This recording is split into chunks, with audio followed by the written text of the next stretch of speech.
Yes, obviously the media has talked a lot about Gamergate either one, causing Trump to be elected, or two, causing an alt-right pipeline where people would become angry about the games journalists and the social justice warriors attacking their games from their perspective, and then allegedly they'd become far right within like 5 years.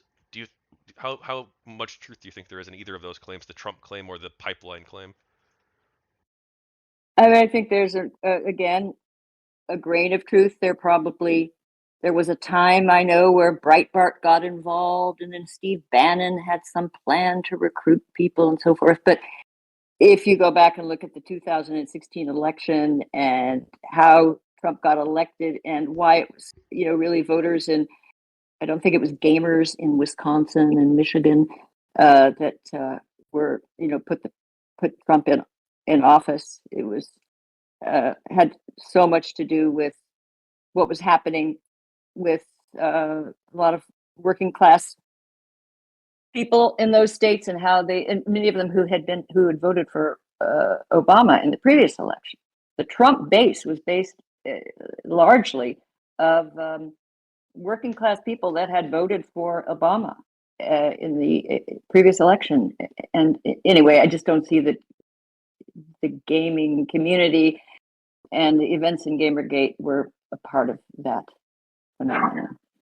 Now, whether or not it did feed into what came to be the alt-right, there's some truth in that.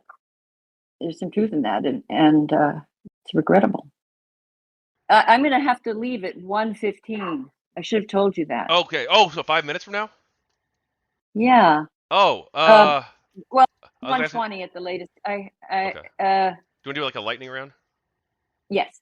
Okay. Some people would say that Trump's election was more, or was at least partially due to racial resentment rather than just pure economic anxiety. What do you think of that? Again, it's oversimplification. I mean, again, and from what I've seen, the best analyses I've seen is that the Trump base, as I said, were disaffected Obama supporters, disaffected Democrats in Michigan and Wisconsin and Ohio. Some critics argue that Gamergate was mostly or entirely right-wing. Do you think that's accurate? No, no reasonable person can think that. If you go back and look, it was so many people from so many places, and it wasn't just men. There were a lot of women. I mean, there were more men, but there were a lot of women in Gamergate.